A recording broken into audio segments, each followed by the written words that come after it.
to Jake Jackets. Gear up to fire the cannon and hit the ice with your host, Jay Ashdown and Jake Gehringer.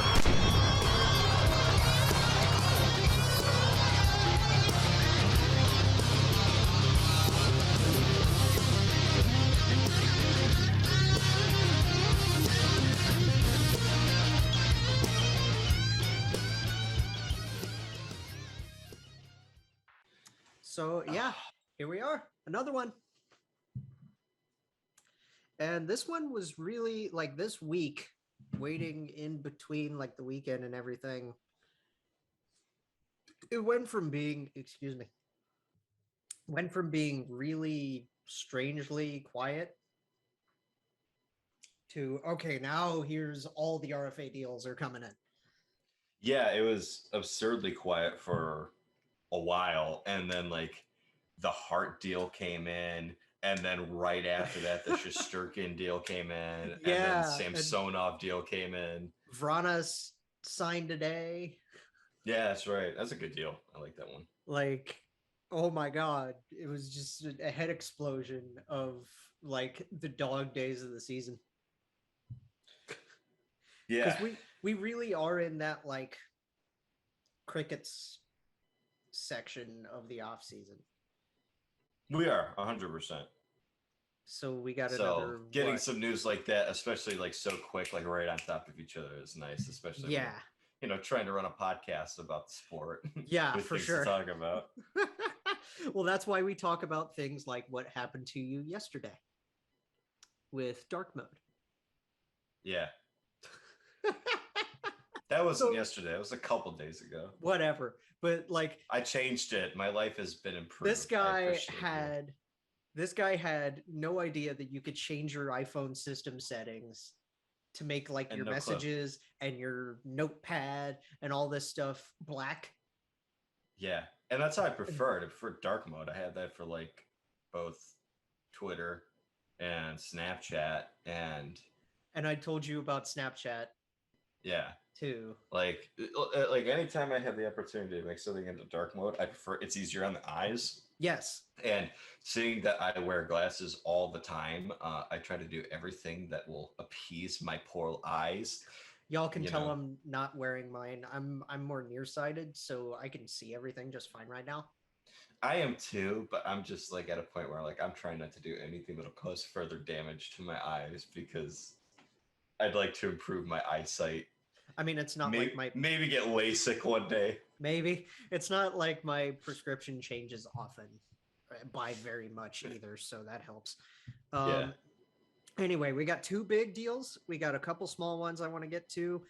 Some Jackets stuff that I thought was kind of like not directly related, but kind of interesting. And then one discussion about like a statistic. Mm-hmm. Like a basic statistic that I saw something about that I would love to talk about. So first off, we'll get to Lou Lamoriello making more moves. I'll tell you, man, this dude has not even played one game under his new contract, and it's already one of the best contracts in the league. This is a total steal for Adam Pelech and for Lou and the whole organization. This guy, he passes everything in terms of analytics and the eye test defensively. According to JFreshHockey, 97% WAR percentage, 99% for even strength of defense. Mm-hmm. His quality of competition, 83%. And the most impressive thing about him last year that I don't believe was talked about enough, if we go back a couple of years, because this guy the last 3 years has been excellent defensively. Oh, yeah, and offensively. If you want to talk about, like, great pairings, it's Pelech and Pelech. Yeah. Like, oh, my God. It may be, I think it may be the best defensive pairing in the league, but 2018-19 season, his even strength defense is exactly the same as it was this year, but his even strength offense was in the 25 percentile. So it wasn't that good. Then 19-20 was around 33%, I believe. while his defense actually took a dip to the 75%. And then this year, his defense was 99%. His offense was 80%. Huge jump this year in a contract year offensively. And for those of us that aren't necessarily analytics numbers nerds, like advanced nerds, like this guy is, last year he played all 56 games, which is amazing. Yeah. And he had 4 goals, 10 assists for 14 points and was a plus 15, which again, we'll have a discussion about plus minus later.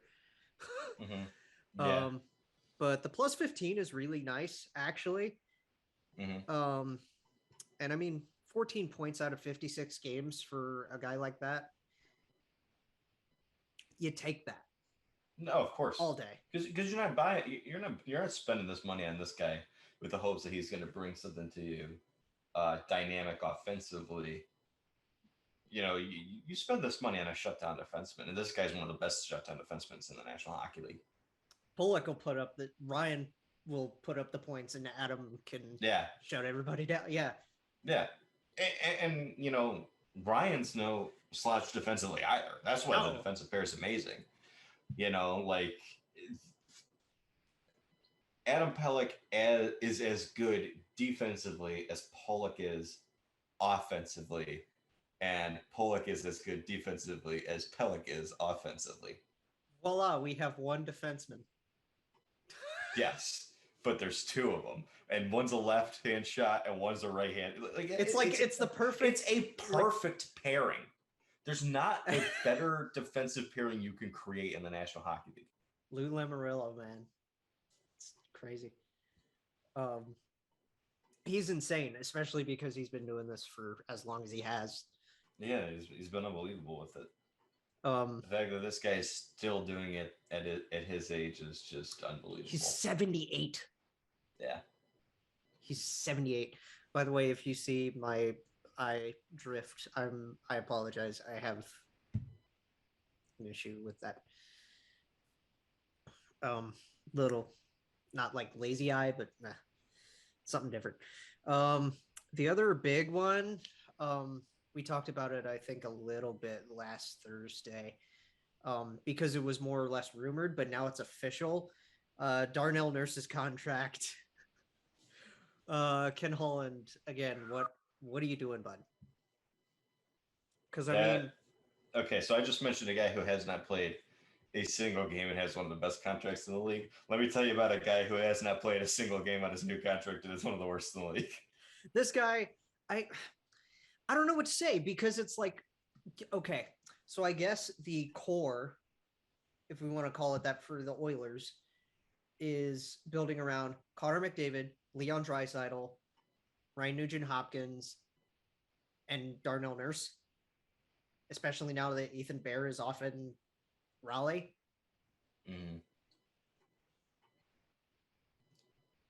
I have no clue what the hell they're doing here. So, like, what? It's crazy to think the Oilers would have been better off if Connor McDavid asked for more money, because they would have had less money to spend. Yeah, I think it's a flat cap thing too, because that's the thing though. You mentioned the flat cap, and it's like, what the hell are you shelling up this money to Darnell Nurse for? Well, it's not just him. It's like obviously we'll see what happens when Zach's contract kicks in and when Seth Jones's extension comes in. This is like the weird offseason of overpaying your D. Like, yeah. Because I mean, God, you're looking at these contracts. Could you imagine what the hell Adam Fox is going to ask for next year? Oh, imagine what Quinn's asking for right now. Yeah, I mean, you look at the comparable. Like, if I were the Canucks and Quinn, I would try and settle on a bridge deal. Like, let's say he goes the Werenski route and gets like a 2-year deal, and it's like $5 to $6 million average annual value. It's the next contract that's going to bite them in the ass. Yes. Because I don't know if I'd be willing, after just like really 2 full years of him, to be able to just shell out a long-term contract, especially when he is that effective defensively. Mm-hmm. But I'm looking, okay, so I saw this on Twitter, and this is a hilarious conversation that I just want to dispel for everybody. Just I'm the analytics guy. I'm going to explain analytics for you. Okay, not you necessarily, but the people who are listening. People. Yes. For friends, family, whoever. Yeah. This rando Ryan Smith on Twitter, this tweet kind of blew up a little bit. Said, okay, wins above replacement states Nurse is 33%. The best and most complete defenseman in the National Hockey League, Victor Hedman, clocked in at 46%.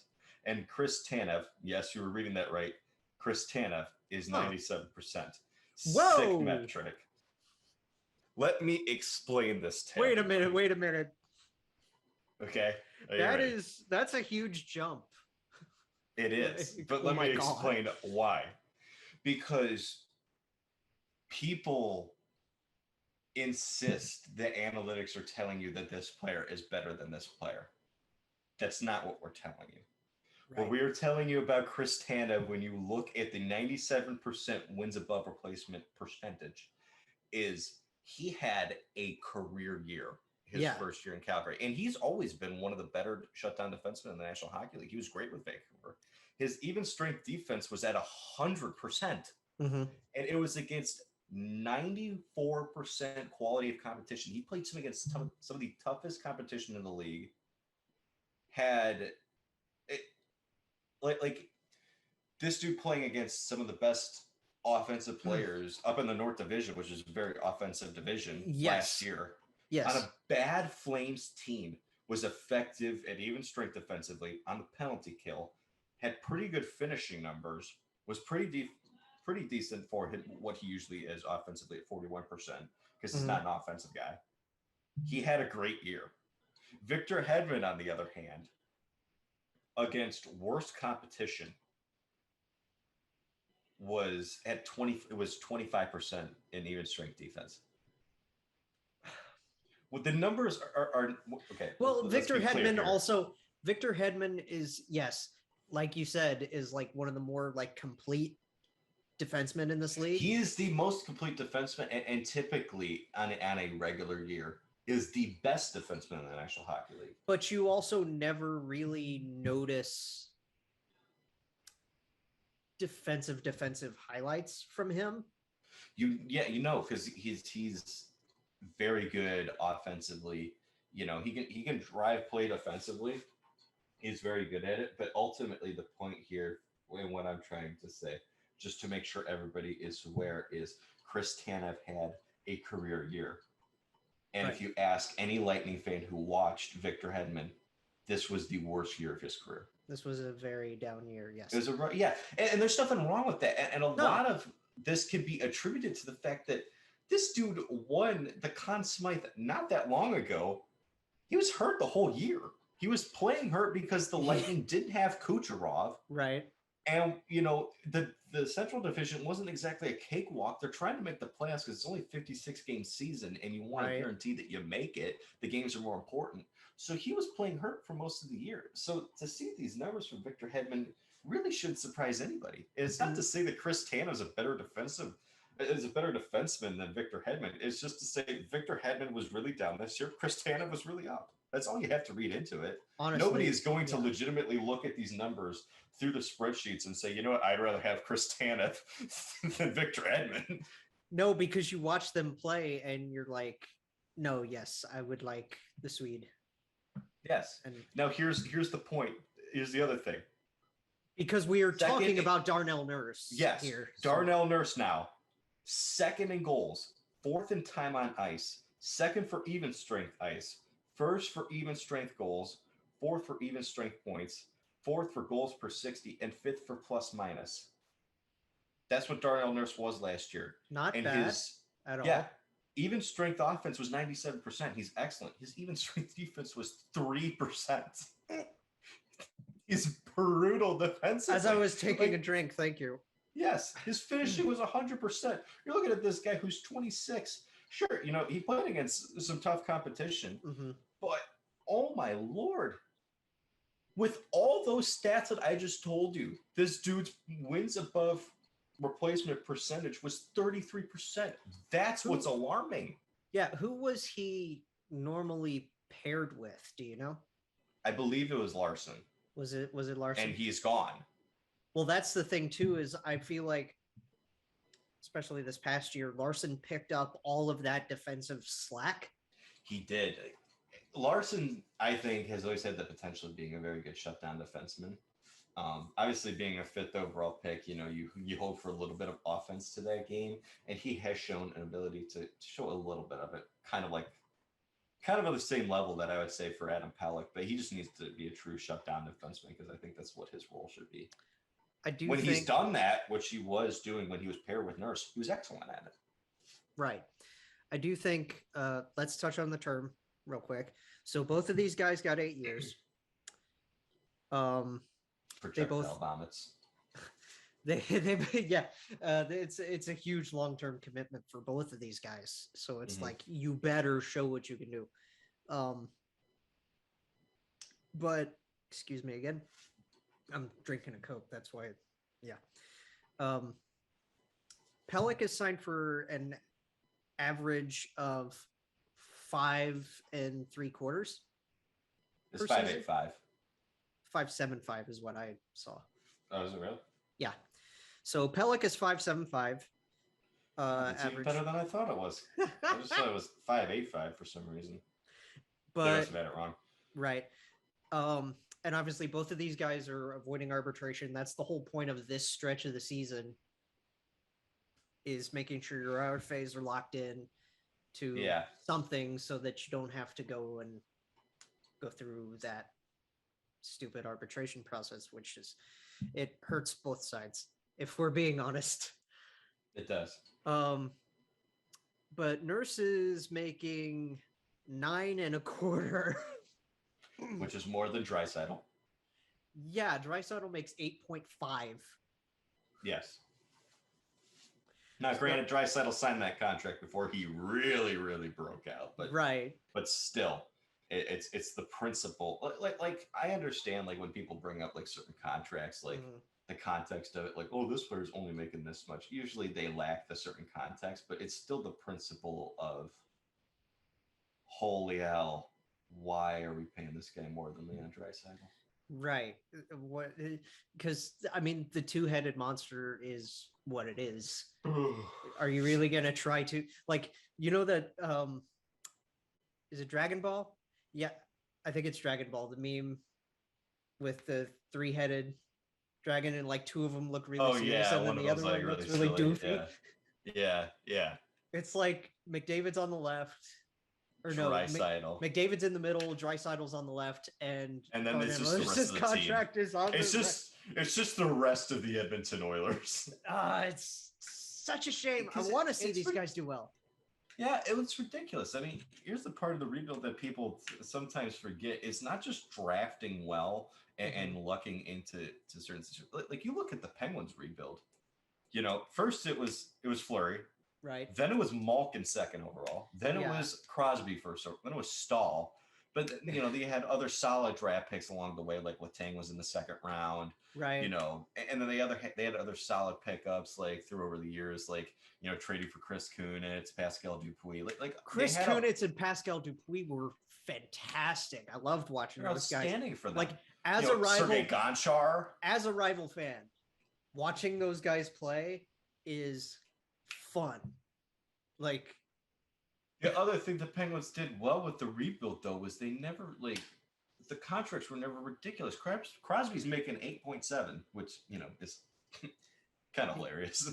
I mean, he's got to have 8.7 for everything. It seems it's his. Well, that's another thing too. Is like I love just that as an anecdote with players. Like with Matthews' contract has 0.634. Marner's is 10.893 for his junior number, and how about Werenski with the 0.83? Yeah. So that's one of those things where I think that's kind of fun when players ask for that. Yeah. My whole thing though is like, holy hell! Not only did the Penguins, they sucked for a while.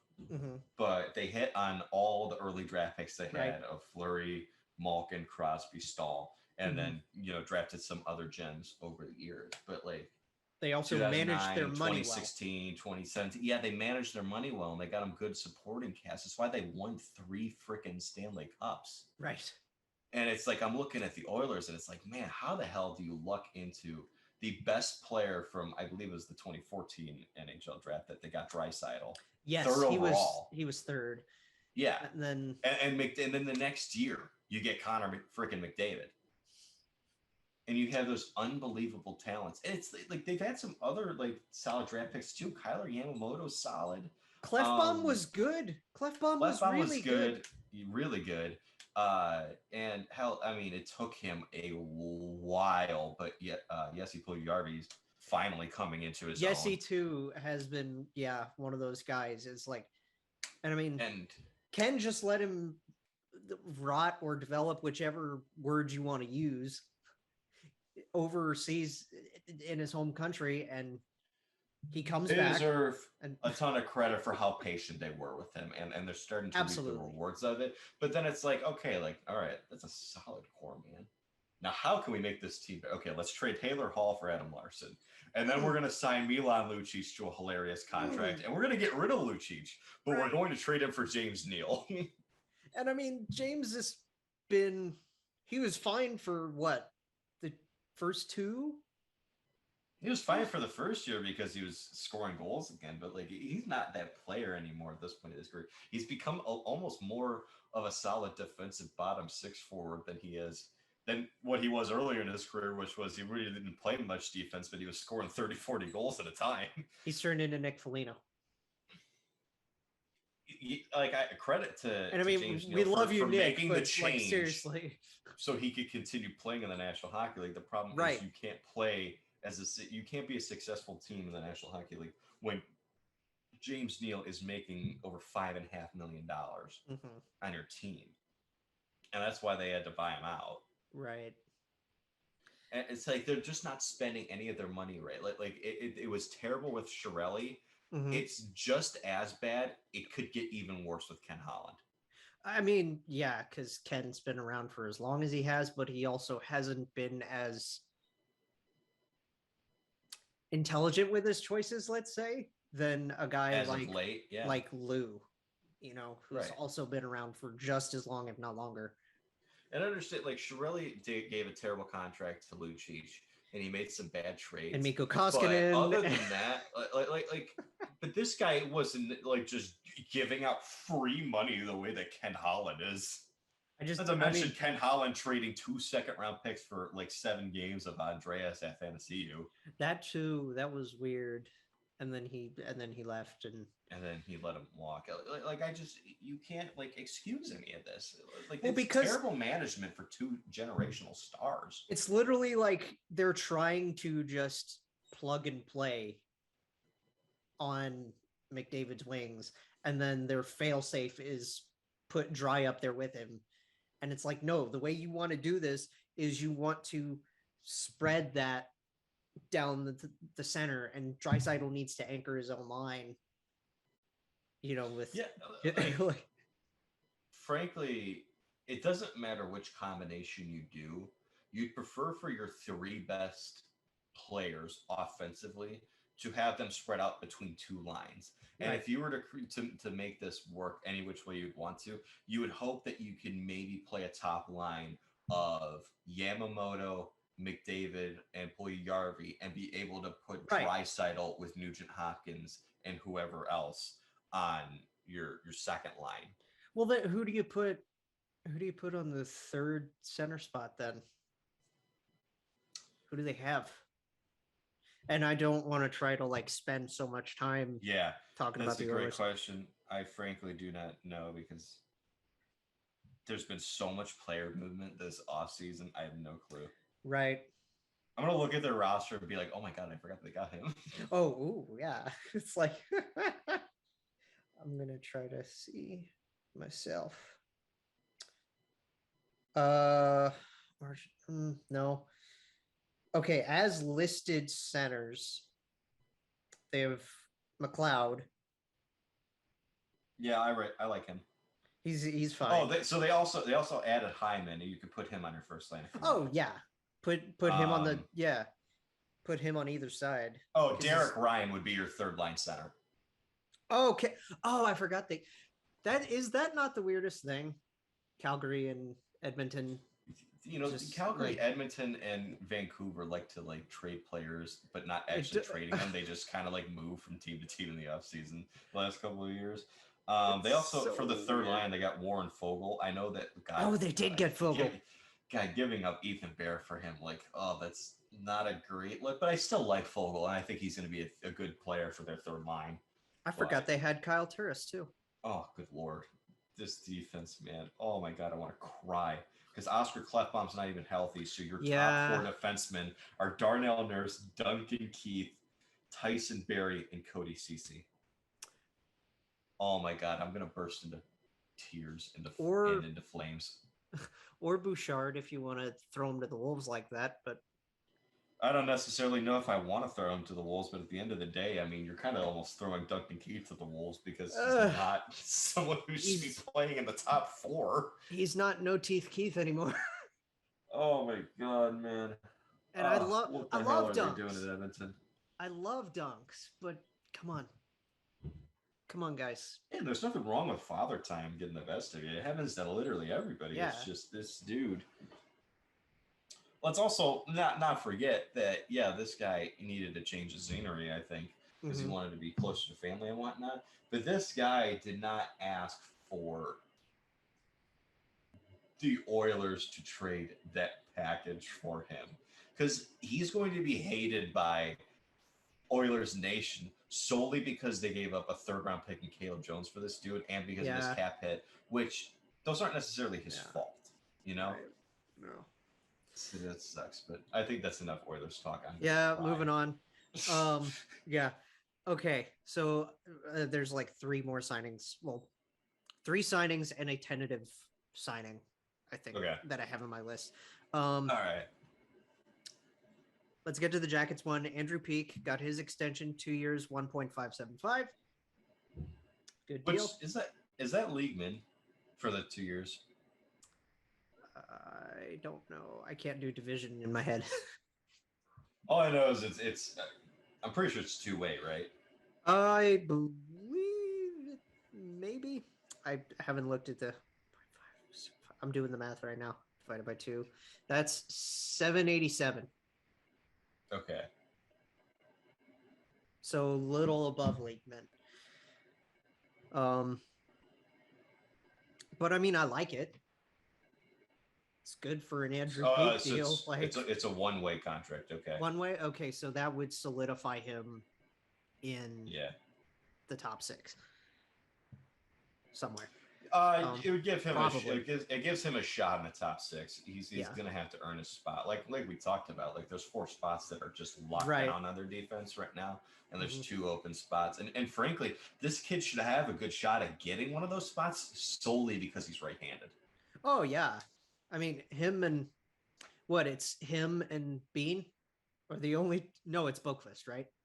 Yeah, Boqvist is the only guaranteed right-hander who's locked down a spot, because it's Werenski and Boqvist. I think that's your top pairing no matter what. You're going to have Gavrikov on the second pair, Bean on the third. We talked about this last time. You got 2 spots. So, Peeke should have a very good shot at getting one of those 2 spots solely because he's a right-hand shot. Right. And I mean, we'll just have to see what happens. But I mean, good job by Yarmo again. This guy people give him grief, but he's so smart with how he works with his RFAs. I think he is. I know that sometimes it angers some of the RFAs, and people have talked about, does it create some strained relationship? But at the end of the day, that's the kind of risk you run. I'd rather do this than give out some of the hilarious contracts we've seen thrown across the NHL the last couple of days. Yeah. But for Andrew, he's a second-round pick, very early second round. I think he was 34th overall. That's not bad. Either 2016 or 2017. He was a good player at Notre Dame. I liked watching him there, and it's been interesting to watch him kind of develop. We've gotten a chance to see him a couple of times over the last couple of years. It's been shaky at times, but he's a young player, and just continue developing this kid, and hopefully you can. Hopefully he'll lock down a spot. I would By the hope time this so, contract 'cause ends, I want to see in the top 6. Yes. Yes. I I don't know why my brain just pauses every time I try to look at my notes, but it happens. Philly is giving Kata one more chance, but that's a pretty big chance. Yeah, I actually like. I kind of like this deal, to be honest with you. 3 years, 3.979 because he's 79. Yeah. Like we talked about. Yeah, I kind of like this deal, to be honest with you. And the reason I like it is because, like, we saw flashes of how good this guy could be. And last year he was terrible. He was god awful. But so was Brian Elliott. Like at one point, do we question like how much of this was their fault and how much was the D's fault? I think it was frankly both. The defense was terrible, and so was goaltending. But how much of it down years? How much of it is like coaching too? Like, yeah, and you get like the early sophomore kind of slump that you have in your career. I think that's kind of what he's going through. This might actually be something that was maybe a good thing for the Flyers because it allows them to lower that price. If he was coming off the good year that he had, the 2019-20 season where he took over as the starter in Philly and was good in the bubble, and that was when he was an RFA and he wanted a 3-year deal, this number would be a lot higher. Probably, yeah. So this actually kind of helps him financially a little bit, and he will still be an RFA when this contract is done. They're not they're not paying a ton of money for him over the next 3 years. I actually think this is a smart gamble for Philly. Well, I think the gamble comes with who they replaced Brian Elliott with. Yeah. Good luck, Martin Jones. They were like, let me tell you, man, Brian Elliott had a bad year and his analytics were terrible. You know who we need? Martin Jones. Yeah. I mean, and I like Martin Jones. Like, I like him as a player, but at the same time, and I mean, again, I don't. Listen. And I'm going to explain why. I've told you about my Sharks buddy. Yeah. And he, like, it's like weird apathy, but complete disdain at the same time.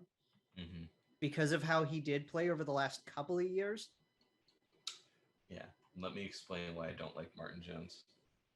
I have a podcast up at Canisius called the Over the Boards Podcast, which is a hockey podcast that I've been doing since my freshman year. Cross promotion. In my freshman year, we were doing we do predictions every year for like who's going to win the Vezina and Art Ross and stuff like that. In my freshman year, now please remember everybody. When I said this, it was 2018. Okay, quite a bit away. Going into that season, I also did like Vegas odds on like who's going to win each sport, and I was like, who are the best value bets? And in the 2018-19 season, the odds I like the best for Vegas, like as far as payouts were concerned, mm-hmm. I think it was plus 1,500 for Martin Jones to win the Vezina. And at that point, the Sharks were still good. He was coming off of a good season, but there were so many other goalies ahead of him. And I was like, you know what? That's a good bet. I would bet on Martin Jones at that dollar amount to win the Vezina. And since I said that, he's been one of the worst goalies in hockey. My disdain is he makes me look stupid. Right. I'm banking on, and I mean, again, saying this as a fan who's in, the same division as a rival, I'm banking that at least those two get bounce backs because they need them. Yeah, I mean, the good thing for the Flyers, they don't really necessarily need Martin Jones to bounce back that bad. You just need him to be able to suck up some games, eat up some time. But it is pivotal that Carter Hart has a bounce back year. Absolutely, for Carter. It's a non-negotiable, frankly. Yeah, to be honest, yeah. I'm trying to think. Do we want to stay in division for goaltending? Do you want to? Because I mean, this I mean, is might as well. We're already on this topic. I mean, this is your position, man. yeah, we can start with Washington real quick because that's going to be just like a quick little blurb. I mean, Ilya Samsonov signed a 1-year, $2 million contract. He was a first-round pick, I believe, back in 2015, 22nd overall.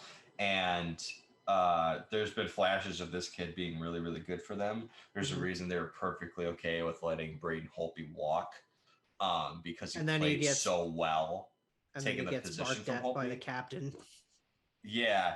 And then, unfortunately, this past year, he kind of got usurped by Vitek Vanacek, who's an okay goalie. And Craig Anderson for some odd reason. Yeah, Samsonov did not have a good year. So this is also one of those other cases where, like, again, like it's almost maybe not the worst thing that this happened for the Capitals. This is a show me deal. Squeeze for money. This is a show me deal. This allows he'll still be an RFA after this.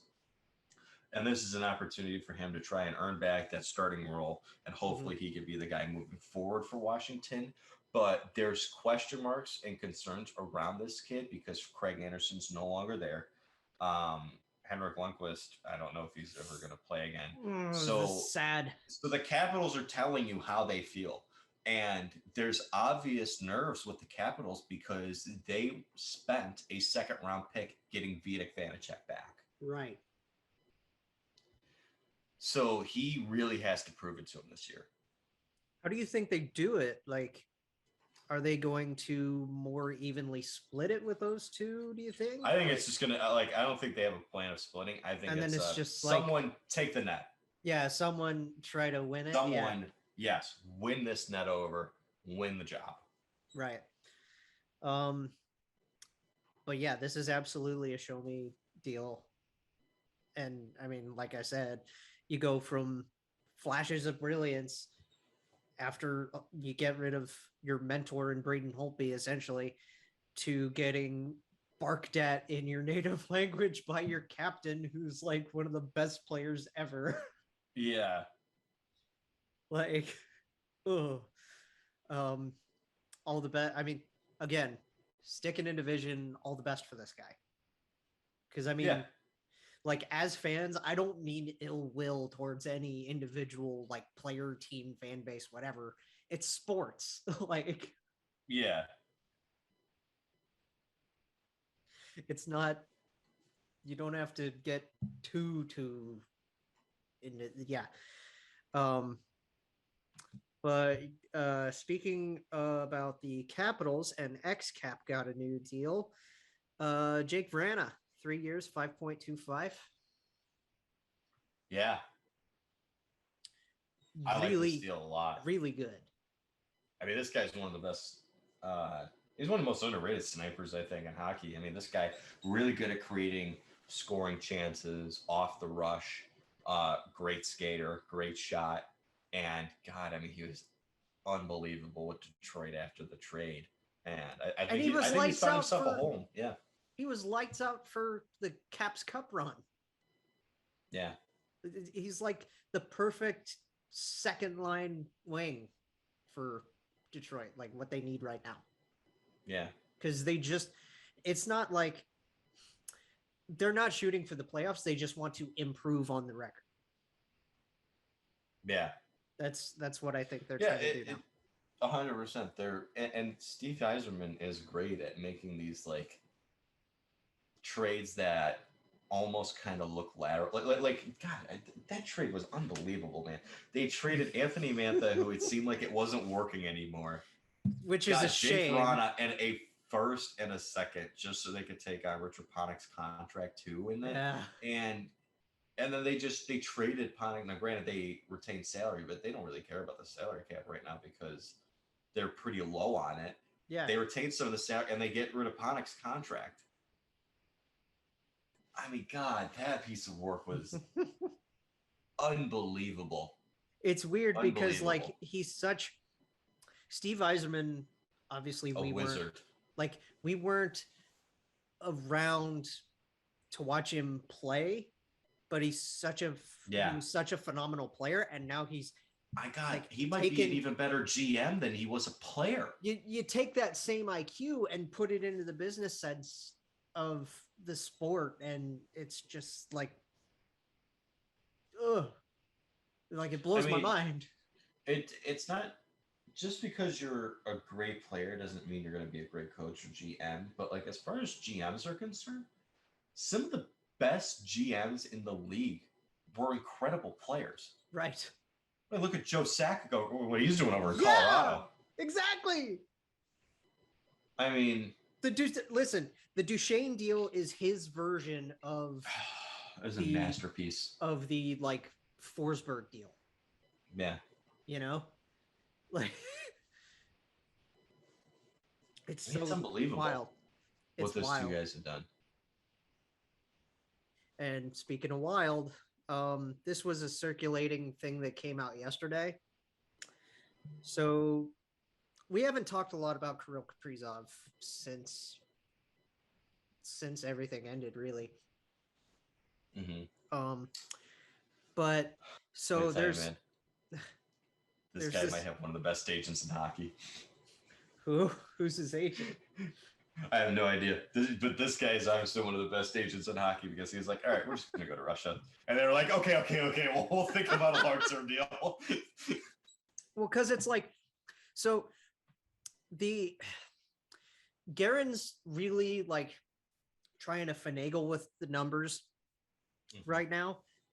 Meanwhile, CSKA Moscow is basically offering a counter offer for like 1 year, so just for 21-22 or whenever. Is it this season, right? Yes. And for like 10-ish million. And the Wild are sitting there like, oh shit. Yeah. Uh-oh. We're in some trouble. Like, and apparently the deadline for Guerin and Kaprizov's camp to make a decision is September 1st. All right. That does give him some time. I mean, that's in what, like 3 weeks? Because today's the 10th. Yeah. So like you have when we're recording this, it's the 10th. Yeah. Yeah. So you got about 3 weeks to make this work. I mean, I'd have to imagine a deal is going to get done. I wouldn't say within the next week, but by the 28th of August. I think these two sides are going to just come together and come to a long-term deal. I have a feeling that this is going to come down to the wire. Yeah, a lot of people I think are concerned that it could, but just the way that he's been so far as a GM, I think Bill Guerin's going to want to try and get this done as soon as possible. I think that Kaprizov's camp is going to drag their feet out a little bit, but Bill Guerin, man, he's a real go-getter. Another former really great player. Like, I mean, who I don't want to say necessarily is a great GM yet, only because God, we have to see. He's so new to the job. He's so new to the job. He's made some good moves so far, but like, we need to see how the buyouts of Suter and Parise affect them down the line. Yeah, and I want to know, because if it screws him over, that's on him. Yeah, for sure. Even though he didn't sign those contracts, he still bought them out. I definitely am still looking forward to seeing where Zach Parise goes because he's still out there. He is, and I just had this gut feeling that he's just like training camp's going to roll around, and it's going to be like the New York Islanders have signed Zach Parise to a 1 year, $1 million contract. It's going to be like, all right, another one of loose boys. Yeah. So this is breaking right now, like over the last half hour. Tony Esposito's passed away. Oh yeah, I just saw that. Wow. So rest in peace, Tony. 78, man. I mean, he got great career, great goalie, and great life, man. I mean, really awesome guy. Yeah, and you gotta imagine like how Phil Esposito feels right now. You know?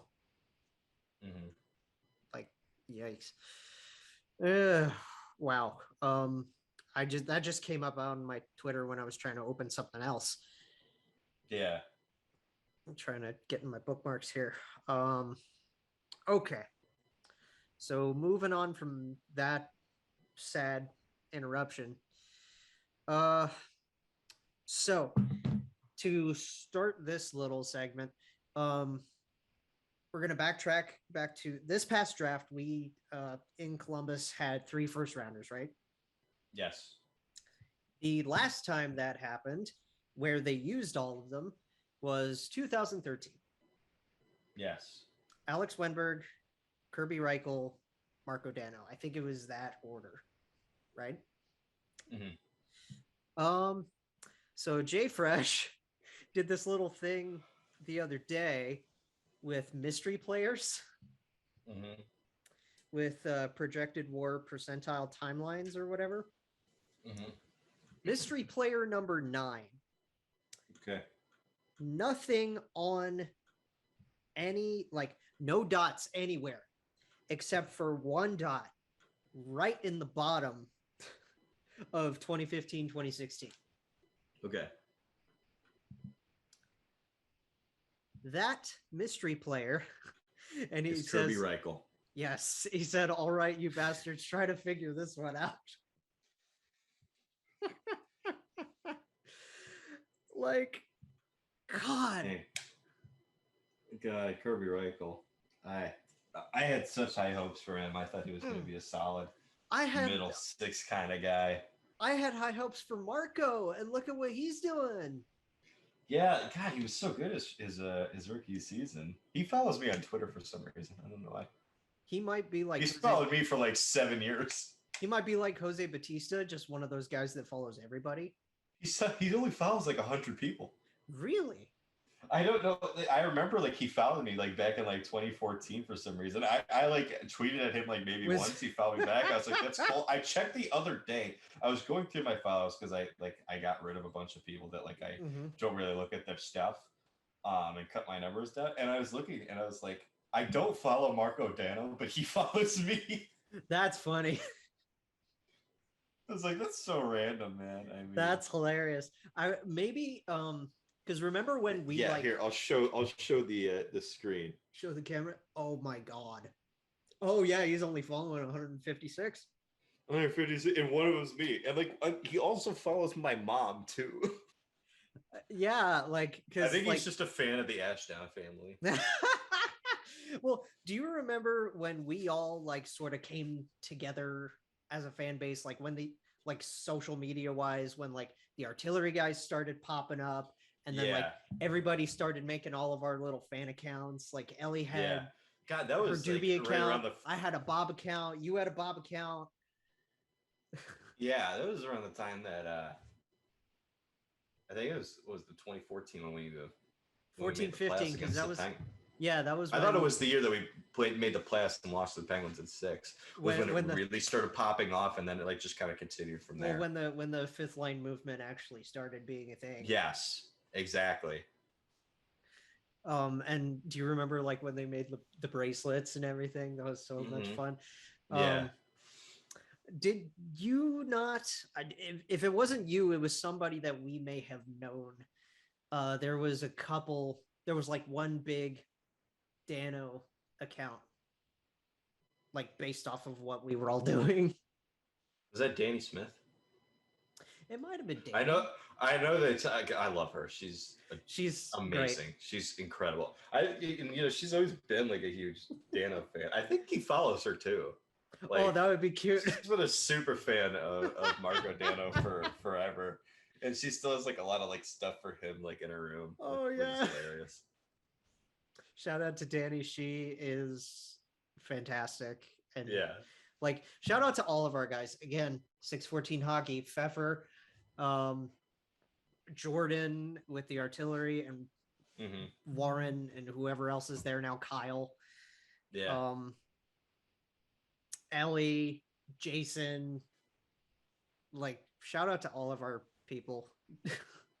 Yeah. My guy, And Joey Meckling. Joey. Oh, one of the funniest follows on Twitter. Dylan. JD Power, an associate award winner of being the funniest guy on my timeline. Dylan McWilliams, who ran another like Sergey account, and like the two of us were like really codependent on just gathering fans for each other. Yeah. That was a fun little era of the fan base. God, it was. And I love that it still like echoes throughout, like everybody doing their own merch. And yeah, it's been really cool, like especially with the artillery and some of the work that they've done, and especially seeing like all these people come together for memorializing Matisse has been awesome to see. And I mean, again, with Pfeffer and 614 and with us in this podcast, like we're all still one big family. It's just we're all making our own content in our own ways now, which is awesome. Yeah. Also, go subscribe to the Artillery podcast as well as this one. Yeah. Do this one first, and then. So yeah, I just wanted to talk about that one little dot of Rychel, because it's like, man, that one's such a huge miss in that draft. So I'm really hoping that this year's draft kind of whiffed on all those picks, unfortunately. When he had some good times for us. He had some good times for us, but I mean, I'll say this about Wenny. I like Wenny. Mm-hmm. Very good looking guy. Again, very nice guy. Swede. But he leaves a lot to be desired as a player, because you see all the tools he has, right? And there's just one thing where he just something missing. He just can't put it all there. And I don't know what it is, but there's just something missing. I don't know. He can be solid defensively. He can be good on your penalty kill. He's good at winning faceoffs. You know, he's got a good shot. He's a good passer, but I don't know what it is. I still think there's just something that's not there. I still think my lasting memory of Wenberg will be that rush goal against Tampa. Oh God, yeah. I'll never forget that. That was unbelievable. So yeah. Here's hoping that these these 3 first round picks, there's English. Let's hope these all hit. That's gonna go a lot better than 2014. I really like these picks. 13. Like I told you, it was 2013. Yeah, that's 13. Right. Playoffs in 2014. That's right. But I like these picks because, like, I'll tell you, the one that I'm concerned about the most is probably Kent Johnson, and it's just because he's an all-skill kind of guy. And seeing how these guys adjust to the league is it takes some time sometimes, you know. Yeah. But that's what the monsters are for. Like, the American Hockey League is strictly a developmental league. Well, yeah, but I mean, just in terms, like, we see, like, my comparisons for Kent Johnson, and he's not as small as these guys, but like frame-wise, built similar and skill set-wise to Trevor Zegras and Casey Middlestat, I think. Okay. And those are two guys who lit it up in World Juniors, were unbelievable, like playing in amateur and stuff like that. You see like all their success leading up. Then they get to the National Hockey League, and it takes them some time. You know, Casey Middlestat, it's taken a while. Trevor Zegras, it hasn't happened yet, but it's still very early in his career. Yeah, Trevor's got time. And I mean, these guys have time. It's just like they're not hitting it early, which like sometimes like people freak out with young players. Like you want to people freak out with anything. Yeah. So that's my only concern is the skill set's obviously there. I just hope that it can translate to the National Hockey League quickly because we desperately need it. Cole Cylinder, I think, is a slam dunk. Carson Coleman's, I can't believe we got him. He was one of my favorite defensemen coming into this draft. And I'm excited to see what he does at least next year at Wisconsin, but I imagine he'll probably be 2 years there. I mean, we'll see. So after that, yes. So we talk a lot, at least because it's off season. We talk a lot about the signings, and then we bring up statistics. And you are one for the, like I said, the advanced metrics, Analytics, yeah. the analytics Those. kind of numbers, the fancy numbers. Just say I'm a nerd if you want. I'm not gonna call you a nerd because I don't think you are one. Oh, dope. I think you're a geek. Oh, that's worse. I think you should leave. I think you should. I still gotta watch that. Dude, I'm telling you, you gotta watch it. It's so funny. But I'm more along like, the basic stat lines, right? Mm-hmm. I mean, and I can look into analytics, like certain things, like the basic analytics, Corsi, Fenwick, expected goals, that kind of thing. But when you get into the really deep down stuff, that's your territory. Plus minus is one of those things that is like, it shows up on your basic stat sheet, which, you look at a guy's stat line, and it's,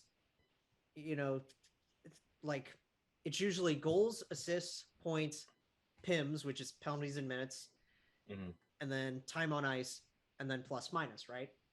That's usually how that line goes.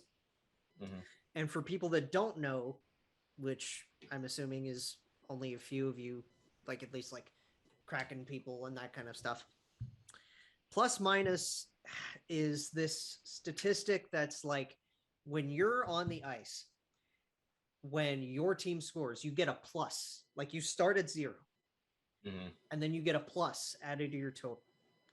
But when you're on the ice, when the opponent scores, that's a minus. And then so that balances out depending on how you do individually in a game. So when you see a guy that's like, I don't know, -2 in a 4-2 game or something, right? In a 4-2 loss, that would, calculate that how you will. Yeah. But is it really, like, how relevant is plus minus anymore is the question that I want to pose to you.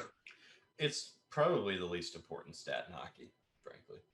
And the reason it's the least important stat in hockey is because it lacks a lot of context. And that's why analytics have become more prevalent. Because, like you said, that's why I just had a hard time explaining it. Yeah, exactly. And like, you bring this up, like, okay, like if you have a 4-2 loss and you're -2, okay, most people would be like, oh, you had a bad game. But what if the context of that is you are a third pairing defenseman who's playing, about 17, 18 minutes, and you're relied on heavily as a defensive defenseman to play on a penalty kill. And the 2 goals against that you're on the ice for were on the penalty kill. That's where that stat often lacks the proper context. And that's why, because like the only time I really take plus minus into give it any legitimacy, frankly, is if you're looking at a very bad team.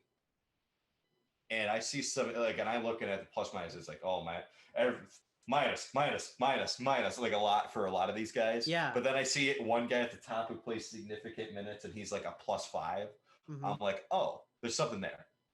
Or if you're a really good team and somebody's playing significant minutes, and if you're watching the Tampa Bay Lightning next year and you're looking at their plus minus and they're incredible, you're going to see a bunch of really high numbers. And then if Victor Hedman next year on the Lightning plays at least, let's say 70 games, and he's one of the best defensemen in the National Hockey League, he plays a ton of minutes.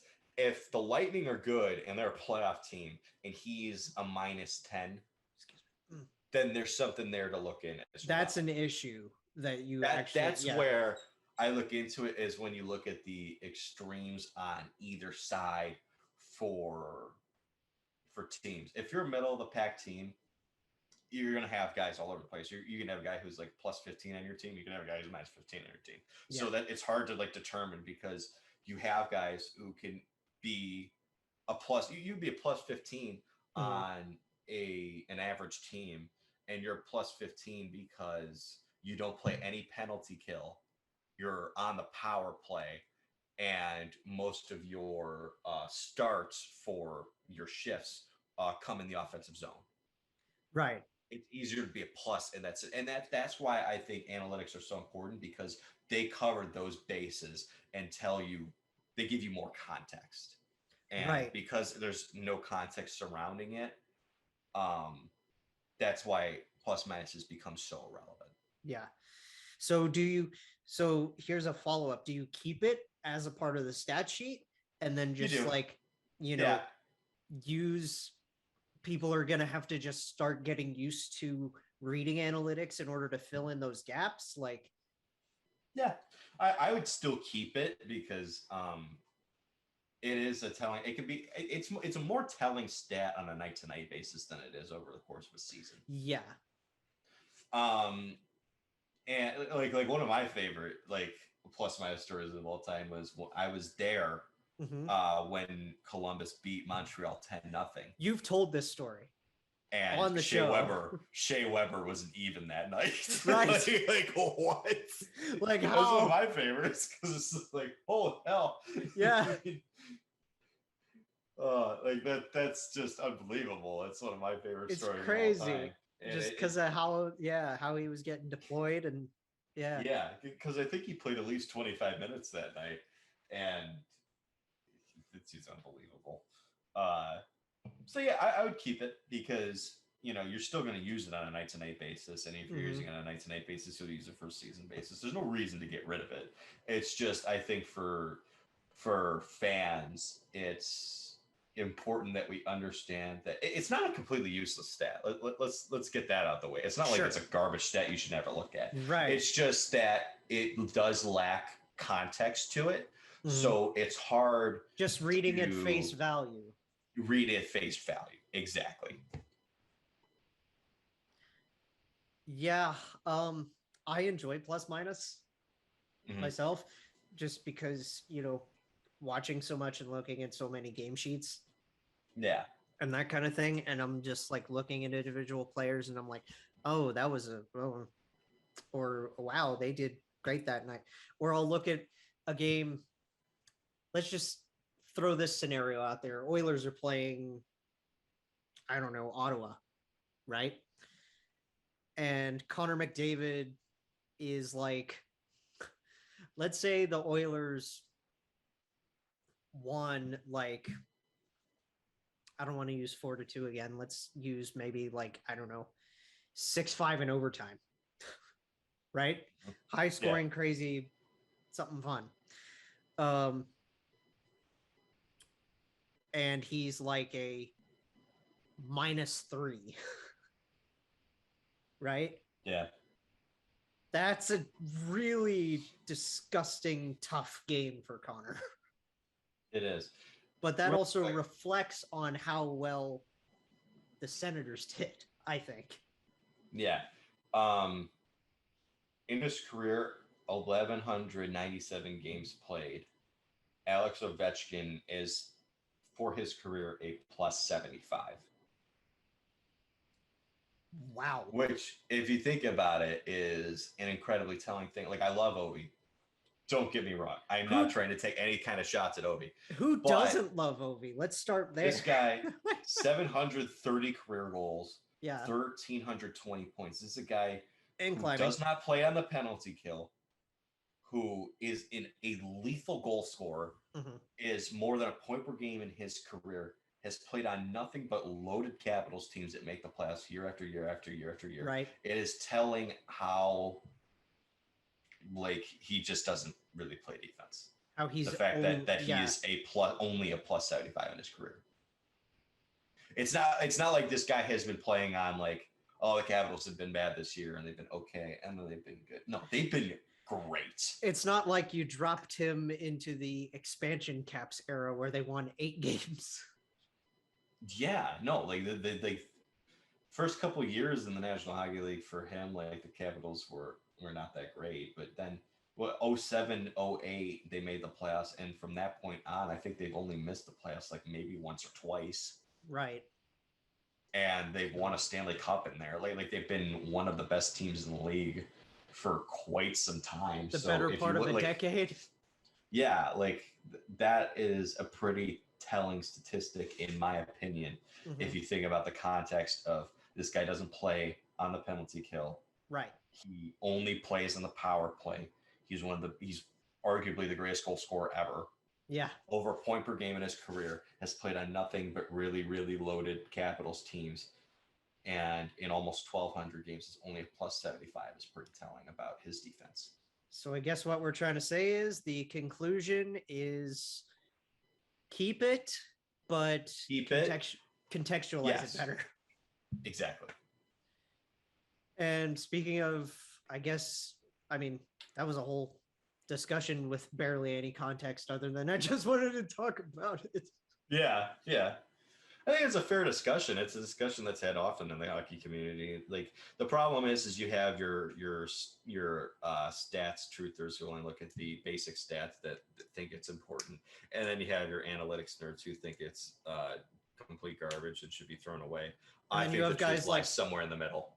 I'm kind of there. Like I love looking at my base stats, but I will look at analytics when I can make sense of them. People seem to think it's like the truth lies somewhere in the middle.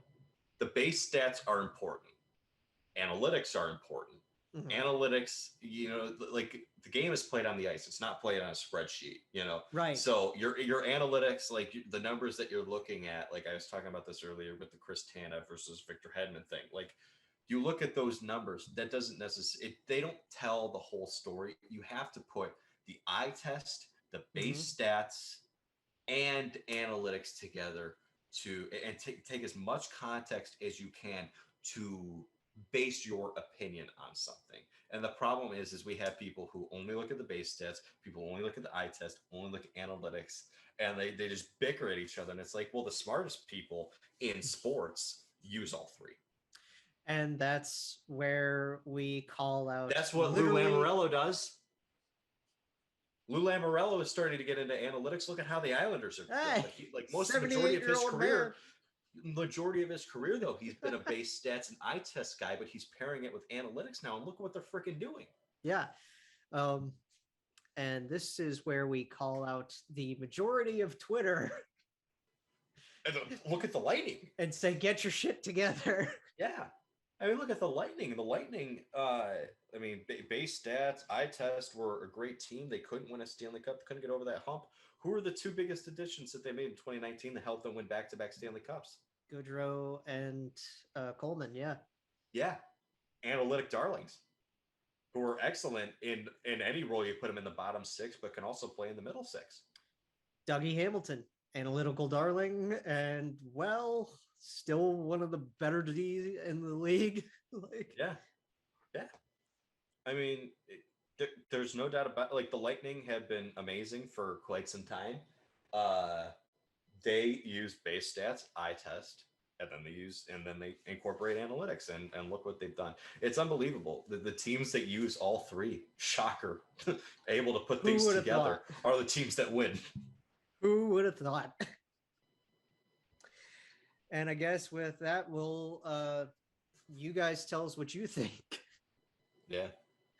And I'll get this out. We'll tweet it out, share it around. And guess that's it. We'll see you Thursday. Yeah, sounds good. Day Jake Jackets, a podcast for fifth liners and all puckheads around.